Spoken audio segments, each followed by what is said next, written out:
Hi, folks. Now that we're talking about significant figures, it's time for us to understand how to use them, how to work with them. And it's a skill that's really, really important for us to master. Throughout this whole course, we're going to be using significant figures. So how is it we count significant figures? Well, there's some rules that you need to know how this works.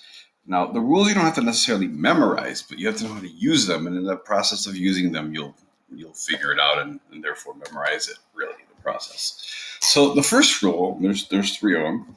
The first rule is what's called a non-zero integers rule. And the idea is this, is that any number that's not a zero, so 1, 2, 3, 4, 5, 6, 7, 8, 9, is significant. So if you look at a number like 126, 1 is not a non-zero, is a non-zero, sorry. 2 is a non-zero, and 6 is a non-zero. So there's three numbers that are non-zeros, therefore there's three significant figures, and that's what SF stands for. The number 3, there's one digit there, it's not zero, it's one significant figure. 2.2 times 10 to the third, that's 2,200. Well, 2.2, those are both non-zeros, okay? Even if you think of 2,200, 2,200, and then there's a 0 and a 0, right, for 2,200. Well, those are zeros. Non-zeros are considered significant. So that's rule number 1. Rule number 2, what's called the captive zeros. There's a zeros set of rules, and the first part of it is what's called captive zeros. Captive means, contained, held within. So any zero that's captive or in between any non-zero is always considered significant. So 307. 307, 3 is a non-zero, significant. 7 is a non-zero, significant. And the 0 in between the 3 and the 7 is captive or in between two non-zeros, therefore it is also significant. So that's three significant figures.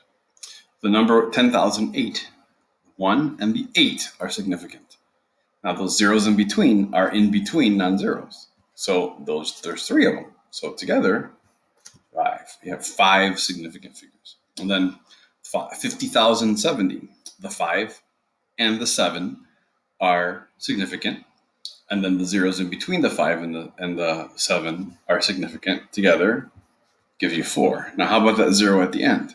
Well, it doesn't fall within the criteria we just talked about, so it's not significant. I did not say that you don't write it. I didn't say that it's not important, because it shows the size of the number, but it's not significant. Leading zeros, which means zeros that are in the front.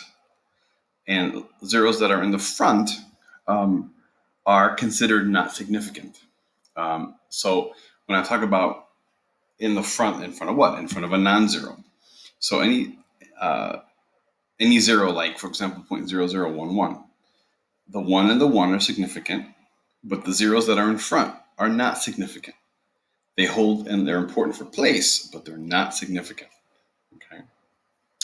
Trailing zeros. Trailing means at the end, right? So trailing, any zero that's after a non-zero and it's only there with a decimal point is significant. And if you have a zero with a decimal point after it, at the end, then it's significant. But if it doesn't, then it's not. So let me show you examples. It's the best way to do it. So the number 300, the 3 is significant. The zeros at the end are not significant. They're important for place, but they're not significant. But as soon as I put a decimal point at the end of it, 300 decimal point, then everything from the 3 to the decimal point is significant. So that's 3 significant figures. 300 decimal point 0, everything is going to be significant. And another way of looking at it is whenever you have zeros that are after a decimal point and after a non-zero, those two things, after a decimal point, after a non-zero, then those are significant. So 300.0, the 3 and the 2 zeros before the decimal point are significant, and the 0 at the end is significant because it's after a non-zero and it's after a decimal point. So those are 2 of them, and the third one we'll do in our next video.